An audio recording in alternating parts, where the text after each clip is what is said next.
Good morning students. Unit first का chapter third करना अज आप ਸੇ ਦਾ ਨਿਯਮ। ਆਪਾਂ ਲਾਸਟ ਚੈਪਟਰ 'ਚ ਲਾਸਟ ਲੈਕਚਰ 'ਚ ਵੀ ਥੋੜ੍ਹਾ ਜਿਹਾ ਇਹਦੇ ਬਾਰੇ ਦੱਸਿਆ ਸੀ। ਇਹ ਲੌਂਗ ਕੁਐਸਚਨ ਆਉਂਦਾ ਹੁੰਦਾ ਸੇ ਦਾ ਨਿਯਮ, ਬਹੁਤ ਈਜ਼ੀ ਹੈ। ਸੇ ਕੀ ਕਹਿੰਦਾ? ਸੇ ਕਹਿੰਦਾ ਹੈ ਕਿ ਪੂਰਤੀ ਆਪਣੀ ਮੰਗ ਦਾ ਆਪ ਨਿਰਮਾਣ ਕਰਦੀ ਹੈ। ਇਹਦਾ ਮੇਨ ਇੱਕੋ ਹੀ ਲਾਈਨ ਦੇ ਉੱਤੇ ਸਾਰੀ ਇਹਦੀ ਥਿਊਰੀ ਹੈ। ਪੂਰਤੀ ਆਪਣੀ ਮੰਗ ਦਾ ਆਪ ਨਿਰਮਾਣ ਕਰਦੀ ਹੈ। ਸੇ ਦੇ ਬਾਜ਼ਾਰ ਨਿਯਮ ਤੋਂ ਕੀ ਭਾਵ ਹੈ ਕਿ ਹਰੇਕ ਉਤਪਾਦਕ ਬਾਜ਼ਾਰ ਵਿੱਚ ਆਪਣੀਆਂ ਵਸਤੂਆਂ ਦਾ ਉਤਪਾਦਨ ਕਰਦਾ ਹੈ। ਠੀਕ ਹੈ, ਕਿਉਂ ਕਰਦਾ ਹੈ? ਤਾਂ ਕਿ ਉਹ ਬਾਜ਼ਾਰ ਵਿੱਚੋਂ ਦੂਜੀਆਂ ਵਸਤੂਆਂ ਨੂੰ ਪ੍ਰਾਪਤ ਕਰ ਸਕੇ। ਜਦੋਂ ਵੀ ਇੱਕ ਉਤਪਾਦਕ ਵਸਤੂਆਂ ਦਾ ਉਤਪਾਦਨ ਕਰਦਾ ਹੈ ਤਾਂ ਉਹ ਮਜ਼ਦੂਰੀ, ਵਿਆਜ, ਲਗਾਨ, ਲਾਭ ਦੇ ਰੂਪ ਵਿੱਚ ਆਮਦਨ ਦਿੰਦਾ। ਠੀਕ ਹੈ, ਇਹ ਜਿਹੜੀ ਆਮਦਨ ਹੈ ਇਸ ਨੂੰ ਕੀ ਕਰਦੇ ਆ? ਸਾਰੇ ਸਾਧਨ ਮੰਗ ਕਰਨ ਵਿੱਚ ਹੀ ਖਰਚ ਕਰ ਦਿੰਦੇ ਆ। ਧਿਆਨ ਨਾਲ ਸਮਝੋ, ਮੈਂ ਤੁਹਾਨੂੰ ਲਾਸਟ ਲੈਕਚਰ 'ਚ ਵੀ ਦੱਸਿਆ ਸੀ। ਮੰਨ ਲਓ ਇੱਕ ਉਤਪਾਦਨ ਕੀਤਾ, ਉਹਦੇ ਵਿੱਚ 4 ਸਾਧਨ ਹੈ: ਮਜ਼ਦੂਰੀ, ਵਿਆਜ, ਲਗਾਨ ਤੇ ਲਾਭ।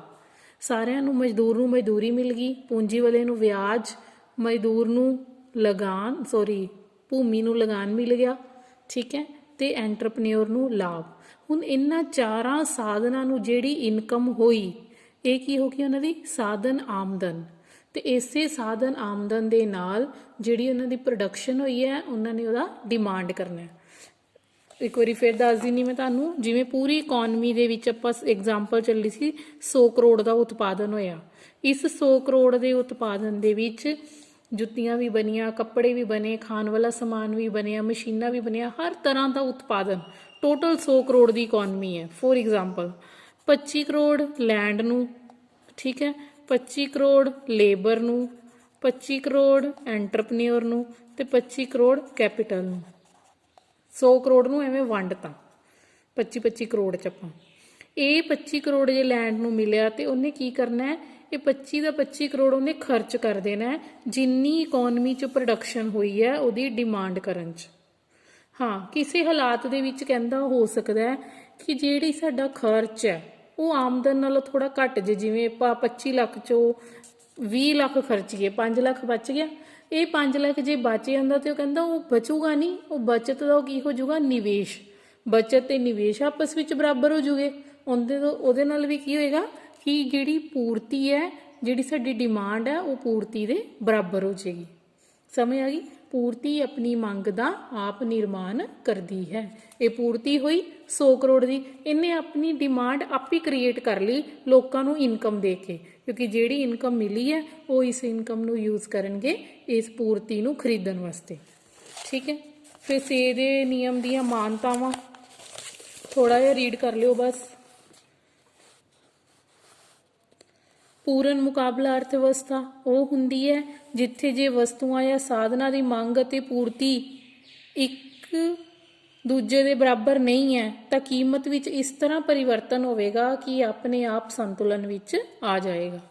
ਲਚਕਦਾਰ ਕੀਮਤਾਂ ਆਪਾਂ ਪਹਿਲਾਂ ਵੀ ਪੜ੍ਹਿਆ ਕਿ ਜੇ ਬੇਰੁਜ਼ਗਾਰੀ ਹੈ ਤਾਂ ਮਜ਼ਦੂਰੀ ਨੂੰ ਘਟਾ ਵਧਾ ਕੇ ਬੇਰੁਜ਼ਗਾਰੀ ਦੂਰ ਕੀਤੀ ਜਾ ਸਕਦੀ ਹੈ।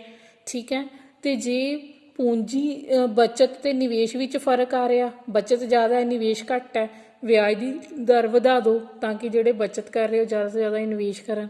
ਠੀਕ ਹੈ, ਬਚਤ ਤੇ ਨਿਵੇਸ਼ ਨੂੰ ਕੌਣ ਬਰਾਬਰ ਕਰਦਾ ਹੈ? ਵਿਆਜ ਦੀ ਦਰ। ਤੇ ਬੇਰੁਜ਼ਗਾਰੀ ਨੂੰ ਕੌਣ ਦੂਰ ਕਰਦਾ ਹੈ? ਉਹਦੀ ਮਜ਼ਦੂਰੀ ਦੀ ਦਰ। ਜਿਵੇਂ ਮੈਂ ਤੁਹਾਨੂੰ ਪਿੱਛੇ ਐਗਜ਼ਾਮਪਲ ਵੀ ਦਿੱਤੀ ਸੀ। ਠੀਕ ਹੈ, ਕਿ ਜੇ ਤੁਹਾਨੂੰ ਲੱਗਦਾ ਬੇਰੁਜ਼ਗਾਰੀ ਜ਼ਿਆਦਾ ਹੈ ਤੇ ਤੁਸੀਂ ਸੈਲਰੀ ਘਟਾ ਦਿਓ, ਉਹ ਘਟੀ ਹੋਈ ਸੈਲਰੀ ਦੇ ਨਾਲ ਕੀ ਆਪਾਂ ਹੋਰ ਲੋਕਾਂ ਨੂੰ ਰੁਜ਼ਗਾਰ ਦੇ ਸਕਦੇ ਹਾਂ। ਇਸ ਤਰ੍ਹਾਂ ਮੁਦਰਾ ਇੱਕ ਪੜਦਾ ਹੈ। ਬਸ ਇਹ ਕਹਿੰਦੇ ਕਿ ਮੁਦਰਾ ਸਿਰਫ ਇੱਕ ਪੜਦਾ ਹੈ, ਇਹਨੂੰ ਸਿਰਫ ਅਸੀਂ ਵਸਤੂਆਂ ਤੇ ਸੇਵਾਵਾਂ ਦੇ ਖਰੀਦਣ ਵੇਚਣ ਲਈ ਹੀ ਯੂਜ਼ ਕਰ ਸਕਦੇ ਹਾਂ, ਹੋਰ ਇਹਦਾ ਕੋਈ ਕੰਮ ਨਹੀਂ ਹੈ। ਧਨ ਦਾ ਭੰਡਾਰ ਨਹੀਂ ਕਰ ਸਕਦੇ, ਮੁਦਰਾ ਇਸ ਕੰਮ ਲਈ ਅਸੀਂ ਯੂਜ਼ ਨਹੀਂ ਕਰਦੇ। ਰਾਜ ਦੇ ਨਿਰਪੱਖ ਹੋਣ ਦੀ ਨੀਤੀ ਇਹ ਕਹਿੰਦਾ ਕਿ ਸਟੇਟ ਨੂੰ ਸਰਕਾਰਾਂ ਨੂੰ ਅਰਥ ਵਿਵਸਥਾ ਵਿੱਚ ਕੋਈ ਦਖਲਅੰਦਾਜ਼ੀ ਨਹੀਂ ਕਰਨੀ ਚਾਹੀਦੀ। ਕਿਰਤ ਅਤੇ ਪੂੰਜੀ ਨੂੰ ਵਧੇਰੇ ਮੌਕੇ ਮਿਲਣੇ ਚਾਹੀਦੇ। ਅੱਗੋਂ ਆ ਗਿਆ ਸੇ ਦੇ ਬਾਜ਼ਾਰ ਨਿਯਮ ਦੀ ਵਿਆਖਿਆ ਆ ਗਈ ਮੇਨ। ਇੱਥੋਂ ਆਪਣਾ ਕੁਐਸਚਨ ਸਟਾਰਟ ਹੋ ਗਿਆ, ਉਹ ਤਾਂ ਇੰਟਰੋਡਕਸ਼ਨ ਸੀ। ਵਸਤੂ ਵਟਾਂਦਰਾ ਅਰਥ ਵਿਵਸਥਾ ਵਿੱਚ ਸੇ ਦਾ ਨਿਯਮ। ਪਹਿਲਾਂ ਕੀ ਸੀ? ਬਾਰਟਰ ਇਕੋਨਮੀ, ਕਿਸਾਨ ਨੇ ਸਿਰਫ ਅਨਾਜ ਦਾ ਉਤਪਾਦਨ ਕਰਨਾ। ਠੀਕ ਹੈ, ਉਹ ਇੰਨਾ ਕੁ ਉਤਪਾਦਨ ਬਾਜ਼ਾਰ ਵਿੱਚ ਲਿਆਂਦਾ ਤਾਂ ਕਿ ਉਹ ਆਪਣੀਆਂ ਦੂਜੀਆਂ ਚੀਜ਼ਾਂ ਦੀ ਮੰਗ ਵੀ ਪੂਰੀ ਕਰ ਸਕੇ। ਉਹਨੇ ਕੀ ਕਰਨਾ? ਆਪਣਾ ਅਨਾਜ ਵੇਚਤਾ, ਕਿਸੇ ਨੂੰ ਹੁਣ ਬਾਕੀ ਕੋਈ ਮੋਚੀ ਜੁੱਤੀਆਂ ਬਣਾ ਰਿਹਾ, ਤਰਖਾਣ ਲੱਕੜ ਦਾ ਕੰਮ ਕਰ ਰਿਹਾ ਹੈ ਨਾ, ਉਹਨੇ ਕੀ ਕਰਨਾ, ਅਨਾਜ ਦੇਣਾ ਤੇ ਆਪਣੇ ਜੁੱਤੀਆਂ ਦੀ ਲੋੜ ਪੂਰੀ ਕਰ ਲੈਣੀ। ਤਰਖਾਣ ਨੂੰ ਅਨਾਜ ਦੇ ਕੇ ਲੱਕੜ ਦਾ ਸਮਾਨ ਲੈ ਲੈਣਾ, ਕੱਪੜੇ ਵਾਲੇ ਨੂੰ ਅਨਾਜ ਦੇ ਕੇ ਕੱਪੜਾ ਲੈ ਲੈਣਾ। ਮਤਲਬ ਜਿਹੜੀ ਉਹਨੇ ਪੂਰਤੀ ਕੀਤੀ ਅਨਾਜ ਦੀ, ਉਹੀ ਉਹਦੀ ਮੰਗ ਦਾ ਨਿਰਮਾਣ ਕਰ ਰਹੀ ਹੈ। ਠੀਕ ਹੈ। ਮੌਦਰਿਕ ਅਰਥ ਵਿਵਸਥਾ ਵਿੱਚ ਵੀ ਸੇ ਦਾ ਨਿਯਮ ਲਾਗੂ ਹੁੰਦਾ ਹੈ। ਇਹ ਤਾਂ ਆਪਾਂ ਪਹਿਲਾਂ ਹੀ ਪੜ੍ਹ ਲਿਆ। ਮੌਦਰਿਕ ਅਰਥ ਵਿਵਸਥਾ ਵੀ ਜਿਵੇਂ 100 ਕਰੋੜ ਦੇ ਵਿੱਚ 25-25 ਲੱਖ। ਮੌਦਰਿਕ ਮਤਲਬ ਜਦੋਂ ਮਨੀ ਸ਼ੁਰੂ ਹੋ ਗਈ, ਪਹਿਲਾਂ ਕੀ ਸੀ, ਵਸਤੂ ਵਟਾਂਦਰਾ, ਵਸਤੂ ਦੇ ਬਦਲੇ ਵਸਤੂ ਹੁੰਦੀ ਸੀ। ਉਸ ਤੋਂ ਬਾਅਦ ਇਕੋਨਮੀ ਮਨੀ ਤੇ ਹੋ ਗਈ। ਮਨੀ ਮੋਨੇਟਰੀ ਇਕੋਨਮੀ ਦੇ ਵਿੱਚ ਵੀ ਸੇ ਦਾ ਨਿਯਮ ਲਾਗੂ ਹੁੰਦਾ ਹੈ। ਜਿਵੇਂ 4 ਉਤਪਾਦਨ ਦੇ ਸਾਧਨਾਂ ਨੂੰ ਉਹਨਾਂ ਦੇ ਜਿਹੜਾ ਵਿਆਜ, ਲਾਭ, ਲਗਾਨ, ਜੋ ਵੀ ਉਹਦੇ 4 ਮਿਲੇ, ਉਹਨਾਂ ਨੂੰ ਉਹਨਾਂ ਦੀ ਸੇਵਾਵਾਂ ਦੇ ਬਦਲੇ ਵਿੱਚ ਜਿਹੜੀ ਆਮਦਨ ਪ੍ਰਾਪਤ ਹੋਈ, ਉਹ ਉਹਨਾਂ ਦੀ ਸਾਧਨ ਆਮਦਨ ਹੈ। ਤਾਂ ਇਸ ਸਾਧਨ ਆਮਦਨ ਨੂੰ ਕਿੱਥੇ ਖਰਚ ਕਰੂਗੇ, ਜਿਹੜੀ ਇਕੋਨਮੀ ਦੇ ਵਿੱਚ ਪ੍ਰੋਡਕਸ਼ਨ ਹੋਈ ਹੈ ਉਹਦੀ ਡਿਮਾਂਡ ਕਰਨ ਵਿੱਚ। ਠੀਕ ਹੈ। ਇਹ ਮੌਦਰਿਕ ਅਰਥ ਵਿੱਚ ਸੇ ਦਾ ਨਿਯਮ ਹੈ। ਨਾਲ ਹੀ ਜਿਹੜੀ ਮੈਂ ਤੁਹਾਨੂੰ ਪਹਿਲਾਂ ਗੱਲ ਦੱਸੀ ਹੈ, ਉਹ ਵੀ ਉਹਨੇ ਦੱਸਤਾ ਕਿ ਅਸਲ ਜੀਵਨ 'ਚ ਇੱਦਾਂ ਹੁੰਦਾ ਹੈ ਕਿ ਸਾਰੀ ਦੀ ਸਾਰੀ ਇਨਕਮ ਆਪਾਂ ਖਰਚ ਨਹੀਂ ਕਰਦੇ, ਹੈ ਨਾ। ਉਹ 'ਚ ਕੁਛ ਆਮਦਨ ਦਾ ਹਿੱਸਾ ਆਪਾਂ ਬਚਾ ਲੈਂਦੇ ਹਾਂ, ਉਹਨੂੰ ਆਪਾਂ ਸੇਵਿੰਗ ਕਹਿੰਦੇ ਹਾਂ। ਠੀਕ ਹੈ। ਜਿਹਦੇ ਨਾਲ ਕਿ ਮੰਗ ਘਟ ਜਾਏਗੀ। ਮਤਲਬ ਸਾਰਿਆਂ ਨੇ 5-5 ਲੱਖ ਬਚਾ ਲਿਆ, 80 ਲੱਖ ਖਰਚਿਆ, 20 ਲੱਖ ਦੀ ਮੰਗ ਘਟ ਗਈ। ਉਹਦਾ ਕੀ ਕਰਾਂਗੇ, 20 ਲੱਖ ਨੂੰ ਅਸੀਂ ਨਿਵੇਸ਼ ਕਰ ਦਾਂਗੇ। ਜਿਹੜਾ 20 ਲੱਖ ਬਚਿਆ, ਉਹੀ ਚੀਜ਼ਾਂ ਅਸੀਂ ਖਰੀਦ ਲਵਾਂਗੇ 20 ਲੱਖ ਦੀਆਂ। ਬਚਤ ਨੂੰ ਨਿਵੇਸ਼ ਦੇ ਬਰਾਬਰ ਕਰ ਦੇਵਾਂਗੇ। ਠੀਕ ਹੈ। ਤਾਂ ਵੀ ਡਿਮਾਂਡ ਤੇ ਸਪਲਾਈ ਇਕੁਅਲ ਹੋ ਜਾਏਗੀ। ਸੇ ਦੇ ਬਾਜ਼ਾਰ ਨਿਯਮ ਦੀ ਫਿਰ ਆਧੁਨਿਕ ਵਿਆਖਿਆ ਉਹਨੇ ਦਿੱਤੀ ਹੈ, ਔਕਸਰ ਲੌਂਗੇ ਨੇ ਦਿੱਤੀ। ਇੱਕ ਤਾਂ ਔਕਸਰ ਲੌਂਗੇ ਕੀ ਕਹਿੰਦਾ ਕਿ ਇੱਕ ਸਮਰੂਪ ਸਮੀਕਰਨ ਹੈ। ਸਮਰੂਪ ਆਪਾਂ 10th ਵਿੱਚ ਕਰਦੇ ਹੁੰਦੇ ਸੀ, ਆਹ 3 ਲਾਈਨਾਂ, ਇਹਨੂੰ ਸਮਰੂਪ ਕਹਿੰਦੇ। 3 ਚੀਜ਼ਾਂ ਬਰਾਬਰ ਕਰਦੇ ਆ। ਇੱਕ ਥਿਓਰਮ ਹੁੰਦੀ ਹੈ ਸਮਰੂਪ, 2 ਟ੍ਰਾਇੰਗਲਸ ਨੂੰ ਇਕੁਅਲ ਕਰਦੇ ਹੁੰਦੇ ਆ, ਦੋਨਾਂ ਦਾ ਆਧਾਰ ਸੇਮ ਹੈ, ਦੋਨਾਂ 'ਚ 90 ਡਿਗਰੀ ਦਾ ਕੋਣ ਹੈ ਨਾ, 2 ਚੀਜ਼ਾਂ ਸੇਮ ਕਰ ਦਿੰਦੇ। ਇਸੇ ਤਰ੍ਹਾਂ ਕਹਿੰਦਾ ਕਿ ਡਿਮਾਂਡ ਤੇ ਸਪਲਾਈ ਆਪਸ ਵਿੱਚ ਸਮਰੂਪ ਹੈ। ਕਿਵੇਂ ਸਮਰੂਪ ਹੈ, ਕਹਿੰਦਾ ਅਜਿਹੇ ਹਾਲਾਤ ਆਪਣੇ ਆਪ ਅਰਥ ਵਿਵਸਥਾ ਵਿੱਚ ਪੈਦਾ ਹੋ ਜਾਣੇ ਹੈ ਜਿਹੜੇ ਕਿਸੇ ਵੀ ਸ਼ਰਤ ਤੇ ਇੱਕ ਦੂਜੇ ਦੇ ਆਪਸ ਵਿੱਚ ਬਰਾਬਰ ਹੋ ਜਾਣਗੇ। ਮਤਲਬ ਜੇ ਇਕੋਨਮੀ ਦੇ ਵਿੱਚ ਡਿਮਾਂਡ ਜਾਂ ਸਪਲਾਈ, ਕੋਈ ਚੀਜ਼ ਵੀ ਘਟਦੀ ਵੱਧਦੀ ਹੈ ਤੇ ਕੀਮਤ ਉਸਨੂੰ ਆਪਣੇ ਆਪ ਐਡਜਸਟ ਕਰ ਦੇਗੀ। ਉਹਨੇ ਇੱਕ ਡਾਇਗਰਾਮ ਦੇ ਰੂਪ 'ਚ ਦਿਖਾਇਆ। ਇਹ ਕੀ, aggregate demand, aggregate supply. 45 degree ਦਿਖਾ ਰਿਹਾ। ਉਹ ਕਿਉਂ, ਕਿਉਂਕਿ ਜਿੰਨਾ ਦੂਰ ਓ ਵਾਈ ਐਕਸਿਸ ਤੋਂ ਹੈ, ਓਨਾ ਹੀ ਦੂਰ ਓ ਐਕਸ ਤੋਂ ਹੈ। ਮਤਲਬ ਜਦੋਂ ਓ ਬੀ ਸਪਲਾਈ ਸੀ ਤੇ ਡਿਮਾਂਡ ਕਿੰਨੀ ਸੀ, ਓ ਏ। ਜੇ ਸਪਲਾਈ ਵੱਧ ਕੇ ਓ ਡੀ ਹੋ ਗਈ, ਜਿੰਨੀ ਸਪਲਾਈ ਵਧੀ ਓਨੀ ਹੀ ਡਿਮਾਂਡ ਵੱਧ ਗਈ। ਇਟ ਮੀਨਸ ਇਕੋਨਮੀ ਜਿਹੜੀ ਹੈ, ਅਰਥ ਵਿਵਸਥਾ ਜਿਹੜੀ ਹੈ, ਸੰਤੁਲਨ ਅਰਥ ਵਿਵਸਥਾ। ਫਿਰ ਪੀਗੂ ਨੇ ਵੀ ਇਹੀ ਦੱਸਿਆ, ਇਸ ਸਮੀਕਰਨ ਦਿੱਤੀ ਹੋਈ ਹੈ, P1 ਪ੍ਰਾਈਸ, D1 ਡਿਮਾਂਡ। ਮਤਲਬ ਜਿੰਨੀਆਂ ਵੀ ਵਸਤੂਆਂ ਦੀ ਇਹ ਕੀ ਹੈ, ਕੁੱਲ ਮੰਗ ਖਰਚ ਤੇ ਕੁੱਲ ਪੂਰਤੀ ਖਰਚ, ਇਹ ਵੀ ਕਹਿੰਦੇ ਹਮੇਸ਼ਾ ਆਪਸ ਵਿੱਚ ਬਰਾਬਰ ਹੋਣਗੇ। ਜੇ ਇਹਨਾਂ ਵਿੱਚ ਅੰਸ਼ਿਕ ਬੇਰੁਜ਼ਗਾਰੀ ਪਾਈ ਜਾਂਦੀ ਹੈ, ਠੀਕ ਹੈ, ਜਾਂ ਕਿਸੇ ਕਾਰਨ ਕੋਈ ਬੇਰੁਜ਼ਗਾਰੀ ਦੀ ਐਗਜ਼ਾਮਪਲ ਲੈ ਲਓ, ਜੇ ਉਹਨੇ ਬੇਰੁਜ਼ਗਾਰੀ ਦੀ ਗੱਲ ਕੀਤੀ ਹੈ ਤੇ ਦੀਰਘ ਕਾਲ ਵਿੱਚ ਨਹੀਂ ਹੋਵੇਗੀ। ਕਿਉਂਕਿ ਕੀ ਹੋਏਗਾ ਕਿ ਇੱਕ ਟਾਈਮ 'ਚ ਬੇਰੁਜ਼ਗਾਰੀ ਹੈ, ਆਪਾਂ ਕੀ ਕਰਾਂਗੇ, ਮਜ਼ਦੂਰੀ ਦੀ ਦਰ ਘਟਾ ਦਾਂਗੇ। ਇਹਦੇ ਨਾਲ ਕੀ ਹੋਏਗਾ, ਉਦਮੀ ਵਧੇਰੇ ਕਿਰਤੀਆਂ ਦੀ ਮੰਗ ਕਰੇਗਾ ਤੇ ਅਰਥ ਵਿਵਸਥਾ ਵਿੱਚ ਪੂਰਨ ਰੁਜ਼ਗਾਰ ਦੀ ਹਾਲਾਤ ਪੈਦਾ ਹੋ ਜਾਣਗੇ। ਸੇ ਦੇ ਨਿਯਮ ਦੇ ਸਿੱਟੇ, ਉਸ ਤੋਂ ਬਾਅਦ ਕੀ ਨਿਕਲੇ, ਸਧਾਰਨ ਵਾਧੂ ਉਤਪਾਦਨ ਅਸੰਭਵ। ਕਹਿੰਦਾ ਜਿਹੜਾ ਵਾਧੂ ਉਤਪਾਦਨ ਹੈ ਨਾ, ਉਹ ਅਸੰਭਵ ਹੈ। ਮਤਲਬ ਜੇ 100 ਕਰੋੜ ਦਾ ਉਤਪਾਦਨ ਹੋਇਆ ਤੇ 100 ਕਰੋੜ ਹੀ ਸਾਧਨਾਂ ਦੀ ਆਮਦਨ ਬਣੀ। ਠੀਕ ਹੈ। ਮਜ਼ਦੂਰ ਨੂੰ, ਉਦਮੀ ਨੂੰ, ਭੂਮੀ ਨੂੰ, ਪੂੰਜੀ ਨੂੰ, ਸਾਰਿਆਂ ਨੂੰ 25-25 ਕਰੋੜ ਮਿਲਿਆ, ਸਾਰਿਆਂ ਦੀ ਆਮਦਨ ਬਣੀ ਤੇ ਉਹ ਸਾਰੇ ਇਸ ਨੂੰ ਖਰਚ ਕਰਨਗੇ।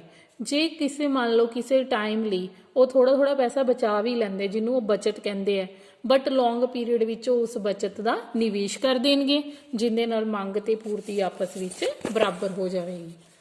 ਨੈਕਸਟ, ਸਧਾਰਨ ਬੇਰੁਜ਼ਗਾਰੀ ਅਸੰਭਵ। ਇਹ ਵੀ ਆਪਾਂ ਪੜ੍ਹ ਲਿਆ ਪਿੱਛੇ, ਧਿਆਨ ਨਾਲ ਇੱਕ ਵਾਰੀ ਰੀਡ ਕਰ ਲਿਓ।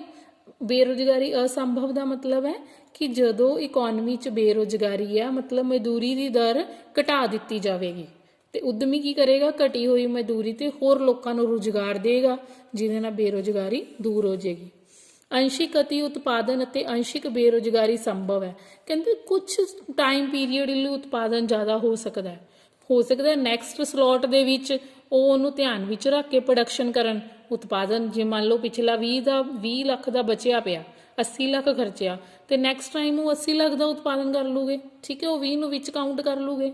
ਜਾਂ ਕੁਛ ਸਮੇਂ ਲਈ ਬੇਰੁਜ਼ਗਾਰੀ ਹੋ ਸਕਦੀ ਹੈ ਜਦੋਂ ਤੱਕ ਮਜ਼ਦੂਰੀ ਦੀ ਦਰ ਨੂੰ ਘਟਾਇਆ ਵਧਾਇਆ ਜਾ ਰਿਹਾ। ਮਜ਼ਦੂਰੀ ਦਰ ਘਟਾ ਵਧਾ ਕੇ ਜਦੋਂ ਪੂਰਨ ਰੁਜ਼ਗਾਰ ਹੋ ਜਾਏਗਾ ਤਾਂ ਬੇਰੁਜ਼ਗਾਰੀ ਵੀ ਦੂਰ ਹੋ ਜਾਏਗੀ। ਬੇਰੁਜ਼ਗਾਰ ਸਾਧਨ ਆਪਣੇ ਉਪਯੋਗ ਲਈ ਆਪ ਆਮਦਨ ਪੈਦਾ ਕਰਦੇ ਹਨ। ਇਹ ਮੈਂ ਤੁਹਾਨੂੰ ਪਹਿਲਾਂ ਹੀ ਦੱਸਤਾ ਕਿ ਉਹ ਆਪ ਹੀ ਆਮਦਨ ਪੈਦਾ ਕਰ ਲੈਂਦੇ ਆ।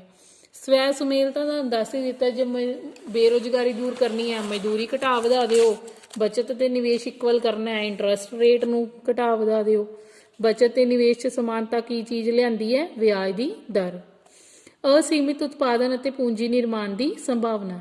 ਜੇ ਉਤਪਾਦਨ ਬਹੁਤ ਜ਼ਿਆਦਾ ਹੋ ਸਕਦਾ ਹੈ ਤੇ ਪੂੰਜੀ ਦਾ ਨਿਰਮਾਣ ਵੀ ਵਧੇਰੇ ਹੋ ਸਕਦਾ ਹੈ ਜੇ ਸੇ ਦਾ ਨਿਯਮ ਲਾਗੂ ਹੁੰਦਾ ਹੈ। ਇਹਦਾ ਕਾਰਨ ਹੈ ਕਿ ਕੁੱਲ ਮੰਗ ਤੇ ਕੁੱਲ ਪੂਰਤੀ ਇੱਕ ਸਮਾਨ ਹੈ।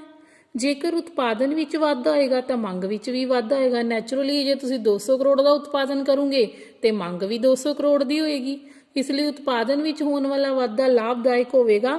ਉਤਪਾਦਨ ਵਿੱਚ ਹੋਣ ਵਾਲੇ ਵਾਧੇ ਦੇ ਫਲਸਰੂਪ ਪੂੰਜੀ ਦੇ ਨਿਰਮਾਣ ਵਿੱਚ ਵੀ ਤੁਹਾਨੂੰ ਸਹਾਇਤਾ ਮਿਲਦੀ ਹੈ। ਮੁਦਰਾ ਇੱਕ ਪਰਦਾ ਨਹੀਂ ਹੈ। ਇਹ ਕਹਿੰਦੇ ਕਿ ਮੁਦਰਾ ਸਿਰਫ ਇੱਕ ਵਟਾਂਦਰੇ ਦਾ ਸਾਧਨ ਹੈ ਨਾ। ਮੁਦਰਾ ਨੂੰ ਸਿਰਫ ਤੁਸੀਂ ਵਸਤੂਆਂ ਨੂੰ ਖਰੀਦਣ ਵੇਚਣ ਲਈ ਯੂਜ਼ ਕਰਦੇ ਹੋ, ਕਹਿੰਦਾ ਨਹੀਂ, ਇਹਨੂੰ ਤੁਸੀਂ ਸਟੋਰ ਕਰਕੇ ਵੀ ਰੱਖ ਸਕਦੇ ਹੋ। ਆਪਾਂ ਰੱਖਦੇ ਹੀ ਹਾਂ ਆਪਣੇ ਕੋਲ ਪੈਸਿਆਂ ਨੂੰ ਭੰਡਾਰ ਕਰਕੇ, ਆਪਣੇ ਕੋਲ ਪੈਸੇ ਰੱਖਦੇ ਆ ਨਾ ਸਟੋਰ ਕਰਕੇ, ਇਸ ਕਰਕੇ ਇੱਕ ਹੋਰਡਿੰਗ ਵੀ ਹੈ। ਤੇ ਉਸ ਤੋਂ ਬਾਅਦ 10 ਪੁਆਇੰਟ ਕਰ ਲਓ, ਹੈ ਹੀ 10 11 ਨਾ। ਸੇ ਦੇ ਨਿਰੂਪਣ ਸਿੱਟੇ, ਉਸ ਤੋਂ ਬਾਅਦ ਇਹਦੀਆਂ ਆਲੋਚਨਾਵਾਂ, ਇਹ ਤਾਂ ਕਰਨੀਆਂ ਕਿਉਂਕਿ ਕ੍ਰਿਟੀਕਲੀ ਪੁੱਛ ਲੈਂਦਾ ਹੁੰਦਾ ਉਹ। ਕ੍ਰਿਟੀਕਲੀ ਐਨਾਲਾਈਜ਼ ਕਰੋ ਸੇ ਦਾ ਨਿਯਮ। ਇਹਦਾ ਮਤਲਬ ਹੈ ਕਿ ਤੁਸੀਂ ਪਹਿਲਾਂ ਸਾਰੀਆਂ ਉਹਦੀਆਂ ਵਿਸ਼ੇਸ਼ਤਾਵਾਂ, ਉਹਦੇ ਨਿਯਮ ਦੀ ਵਿਆਖਿਆ ਕਰਨੀ ਹੈ, ਬਾਅਦ ਵਿੱਚ ਉਹਦੀਆਂ ਆਲੋਚਨਾਵਾਂ ਕਰ ਦੇਣੀਆਂ। ਆਲੋਚਨਾਵਾਂ, ਸਧਾਰਨ ਵੱਧ ਉਤਪਾਦਨ ਸੰਭਵ ਹੈ। ਇਹ ਕਹਿੰਦਾ ਹੈ, ਦੇਖੋ ਸੇ ਨੇ ਕੀ ਕਿਹਾ ਸੀ, ਉਹਦੀ ਹੀ ਗੱਲ ਦੀ ਕਮੀ ਕੱਢ ਕੇ ਆਪਾਂ ਆਲੋਚਨਾ ਕਰਨੀ ਹੁੰਦੀ ਹੈ। ਸੇ ਕਹਿੰਦਾ ਸੀਗਾ ਕਿ ਬਚਤ ਤੇ ਨਿਵੇਸ਼ ਬਰਾਬਰ ਹੁੰਦੇ ਆ। ਮੰਨ ਲਓ ਜੇ ਇਕੋਨਮੀ ਦੇ ਵਿੱਚ ਸਾਰੀ ਦੀ ਸਾਰੀ ਫੈਕਟਰ ਜਿਹੜੇ ਹੈ, ਫੈਕਟਰ ਇਨਕਮ ਜਿਹੜੀ ਪ੍ਰਾਪਤ ਹੋਈ, ਮੰਨ ਲਓ ਲੇਬਰਰ ਨੂੰ 25 ਲੱਖ ਮਿਲਿਆ, ਉਹ 25 ਲੱਖ ਜਿਹੜਾ ਮਜ਼ਦੂਰਾਂ ਨੂੰ ਮਿਲਿਆ, ਉਹਨਾਂ ਨੇ 20 ਲੱਖ ਖਰਚਿਆ, 5 ਲੱਖ ਬਚਾ ਲਿਆ। ਫਿਰ ਉਹ ਕਹਿੰਦਾ ਜਿਹੜਾ ਬਚਾ ਲਿਆ ਉਹ ਕੁਝ ਸਮੇਂ ਲਈ ਬਚਾਇਆ, ਉਹ ਬਚਤ ਨੂੰ ਉਹ ਨਿਵੇਸ਼ ਕਰ ਦੇਣਗੇ। ਪਰ ਆਲੋਚਕ ਕੀ ਕਹਿੰਦੇ ਆ? ਆਲੋਚਕ ਕਹਿੰਦੇ ਇਹ ਗੱਲ ਸਹੀ ਨਹੀਂ ਹੈ, ਕਿਉਂਕਿ ਬਚਤ ਕਰਨ ਵਾਲੇ ਹੋਰ ਹੁੰਦੇ ਆ ਤੇ ਨਿਵੇਸ਼ ਕਰਨ ਵਾਲੇ ਹੋਰ ਹੁੰਦੇ ਆ। ਇਸ ਕਰਕੇ ਬਚਤ ਤੇ ਨਿਵੇਸ਼ ਆਪਸ ਵਿੱਚ ਸਮਾਨ ਨਹੀਂ ਹੁੰਦੇ, ਜਿਹਦੇ ਕਰਕੇ ਵੱਧ ਉਤਪਾਦਨ ਸੰਭਵ ਹੈ। ਸਧਾਰਨ ਬੇਰੁਜ਼ਗਾਰੀ ਸੰਭਵ ਹੈ। ਉਹ ਕਹਿੰਦਾ ਮਜ਼ਦੂਰੀ ਦੀ ਦਰ ਨੂੰ ਘਟਾ ਦਿਓ, ਹੈ ਨਾ। ਜੇ ਮੈਂ ਤੁਹਾਨੂੰ ਐਗਜ਼ਾਮਪਲ ਦਿੱਤੀ ਸੀ ਨਾ ਕਿ 100 ਕਰੋੜ ਮਤਲਬ 100 ਮਜ਼ਦੂਰਾਂ ਨੂੰ ਦੇਣ ਲਈ ਉਹਦੇ ਕੋਲ ਪੈਸੇ ਆ, ਬਸ ਜਿੰਨਾ ਵੀ ਉਹਨੇ ਬਜਟ ਰੱਖਿਆ। ਜੇ ਉਹ 100 ਰੁਪਏ ਦਿਹਾੜੀ ਦੇ ਰਿਹਾ ਤੇ 50 ਰੁਪਏ ਦਿਹਾੜੀ ਕਰ ਦੂਗਾ, ਇੱਕ ਮਜ਼ਦੂਰ ਦੀ ਜਗ੍ਹਾ ਤੇ 2 ਮਜ਼ਦੂਰ ਰੱਖ ਸਕਦਾ, ਰੁਜ਼ਗਾਰ ਦੀ ਦਰ ਵਧੂਗੀ। But in practical, in reality ਐਵੇਂ ਪੋਸੀਬਲ ਨਹੀਂ ਹੈ। ਪੋਸੀਬਲ ਕਿਉਂ ਨਹੀਂ ਹੈ? ਕਿਉਂਕਿ ਜਦੋਂ ਆਪਾਂ ਮਜ਼ਦੂਰੀ ਦੀ ਦਰ ਘਟਾਵਾਂਗੇ, ਤੁਹਾਨੂੰ ਲੱਗਦਾ ਕਿ ਮਜ਼ਦੂਰ ਚੁੱਪ ਰਹੂਗੇ? ਉਹ ਹੜਤਾਲਾਂ ਕਰਨਗੇ, ਧਰਨੇ ਦੇਣਗੇ, ਪ੍ਰਦਰਸ਼ਨ ਕਰਨਗੇ, ਤਾਲਾਬੰਦੀਆਂ ਹੋਣਗੀਆਂ। ਇਸ ਕਰਕੇ ਮਜ਼ਦੂਰੀ ਦੀ ਦਰ ਨੂੰ ਘਟਾਉਣਾ ਵਧਾਉਣਾ ਈਜ਼ੀ ਨਹੀਂ ਹੈ। ਸਵੈ ਸੁਮੇਲ ਦੀ ਕਮੀ ਹੈ। ਇਹ ਕਹਿੰਦਾ ਹੈ ਕਿ ਮੰਗ ਤੇ ਪੂਰਤੀ ਆਪਸ 'ਚ ਸਵੈ ਸੁਮੇਲ ਹੋ ਜਾਂਦੇ ਆ, ਇਹ ਵੀ ਨਹੀਂ ਹੋ ਸਕਦਾ। ਕਿਉਂਕਿ ਕਈ ਵਾਰੀ ਕੀ ਹੁੰਦਾ ਹੈ, 1929-30 ਦੇ ਵਿੱਚ ਇੰਨੀ ਮੰਦੀ ਆਈ ਸੀ ਕਿ ਵਸਤੂਆਂ ਦੀਆਂ ਕੀਮਤਾਂ ਬਹੁਤ ਘਟ ਗਈਆਂ, ਪਰ ਮੰਗ ਤਾਂ ਵੀ ਨਹੀਂ ਵਧੀ। ਕਿਉਂ? ਕਿਉਂਕਿ ਲੋਕਾਂ ਕੋਲ ਆਮਦਨੀ ਨਹੀਂ ਸੀ। ਸੇ ਦਾ ਨਿਯਮ ਤਰਕਪੂਰਨ ਨਹੀਂ ਹੈ। ਕੁਝ ਗੱਲਾਂ ਤੇ ਕਹਿੰਦਾ ਤਰਕਪੂਰਨ ਨਹੀਂ ਹੈ, ਕਿਉਂਕਿ ਦੇਖੋ ਕਿ ਜਿਹੜਾ ਮੰਗ ਹੈ ਨਾ, 2 ਚੀਜ਼ਾਂ ਤੇ ਡਿਪੈਂਡ ਕਰਦੀ ਹੈ। ਇੱਕ ਤਾਂ ਨਿਵੇਸ਼ ਮੰਗ, ਇੱਕ ਉਪਭੋਗ ਮੰਗ। ਉਪਭੋਗ ਮੰਗ ਮਤਲਬ ਜਿਹੜਾ ਅਸੀਂ ਉਪਭੋਗ ਕਰਨ ਲਈ ਕਰਦੇ ਹਾਂ ਨਾ, ਉਹ ਸਾਡੇ ਸਾਈਕੋਲੋਜੀਕਲ ਨਿਯਮ ਤੇ ਡਿਪੈਂਡ ਕਰਦੀ ਹੈ ਕਿ ਸਾਡੀ ਕੀ ਸਾਈਕੋਲੋਜੀ ਹੈ। ਆਪਾਂ ਕਿੱਦਾਂ ਦੇ ਕੱਪੜੇ ਪਾਉਣਾ ਪਸੰਦ ਕਰਦੇ ਹਾਂ, ਕਿੱਦਾਂ ਦਾ ਖਾਣਾ ਪਸੰਦ ਕਰਦਾ, ਹੋ ਗਏ ਸਾਈਕੋਲੋਜੀ ਫੈਕਟਰ। ਤੇ ਜਿਹੜੀ ਦੂਜੀ ਨਿਵੇਸ਼ ਮੰਗ ਹੈ, ਉਹ ਕਿਹਦੇ ਤੇ ਡਿਪੈਂਡ ਕਰੂਗੀ? ਪੂੰਜੀ ਦੀ ਸੀਮਾਂਤ ਉਤਪਾਦਕਤਾ। ਇਹਨਾਂ ਦੋਨਾਂ ਨੂੰ ਦੇਖਦੇ ਹੋਏ ਉਹ ਕਹਿੰਦੇ ਇਹ ਚੀਜ਼ਾਂ ਆਪਸ ਦੋਹਾਂ ਵਿੱਚ ਅਨੁਪਾਤ ਵਿੱਚ ਵਾਧਾ ਹੁੰਦਾ। ਅਸਲੀਅਤ ਇਹ ਕਿ ਆਮਦਨ ਵਿੱਚ ਹੋਣ ਵਾਲੇ ਵਾਧੇ ਦੇ ਅਨੁਪਾਤ ਨਾਲ ਉਪਭੋਗ ਵਿੱਚ ਹੋਣ ਵਾਲਾ ਵਾਧਾ ਘੱਟ ਹੁੰਦਾ। ਮਤਲਬ ਇਹ ਕਿ ਜਿੰਨਾ ਆਮਦਨ ਵੱਧਦੀ ਹੈ, ਨਾ ਤਾਂ ਅਸੀਂ ਨਿਵੇਸ਼ ਮੰਗ ਵਧਾਉਂਦੇ ਹਾਂ ਉਨੀ, ਨਾ ਹੀ ਉਪਭੋਗ ਮੰਗ ਵਧਾਉਂਦੇ ਹਾਂ। ਮਤਲਬ ਸਾਡੀ ਜਿਹੜੀ ਉਹ ਕਹਿੰਦਾ ਨਾ ਮੰਗ ਤੇ ਪੂਰਤੀ ਬਰਾਬਰ ਹੁੰਦੀ ਹੈ, ਹਮੇਸ਼ਾ ਇੱਦਾਂ ਨਹੀਂ ਹੁੰਦਾ। ਕਿਉਂਕਿ ਕਈ ਵਾਰੀ ਸਾਡੀ ਸਾਈਕੋਲੋਜੀ ਇੱਦਾਂ ਦੀ ਹੁੰਦੀ ਹੈ ਕਿ ਅਸੀਂ ਸਾਰੀ ਦੀ ਸਾਰੀ ਇਨਕਮ ਖਰਚ ਨਹੀਂ ਕਰਦੇ।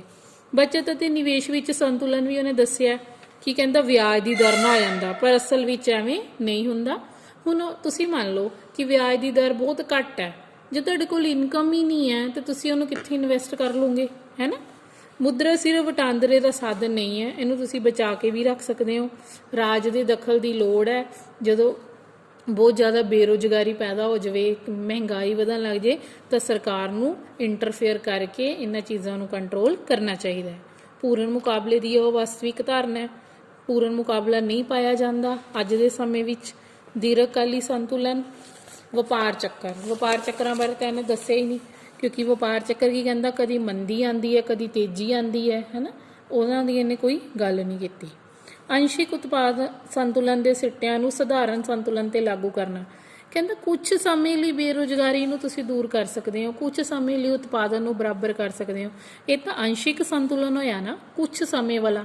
ਇਹਨੂੰ ਤੁਸੀਂ ਸਧਾਰਨ ਸੰਤੁਲਨ ਤੇ ਲਾਗੂ ਨਹੀਂ ਕਰ ਸਕਦੇ। ਉਪਭੋਗ ਦਾ ਮਨੋਵਿਗਿਆਨਿਕ ਨਿਯਮ ਕੀ ਕਹਿੰਦਾ ਹੈ ਕਿ ਜਿੰਨੀ ਸਾਡੀ ਆਮਦਨ ਵੱਧਦੀ ਹੈ ਅਸੀਂ ਓਨਾ ਉਪਭੋਗ ਨਹੀਂ ਵਧਾਉਂਦੇ। ਮੰਨ ਲਓ ਜੇ ਅੱਜ ਮੇਰੀ ਆਮਦਨ 50,000 ਹੈ ਤੇ ਮੇਰਾ ਖਰਚਾ 30,000 ਹੈ।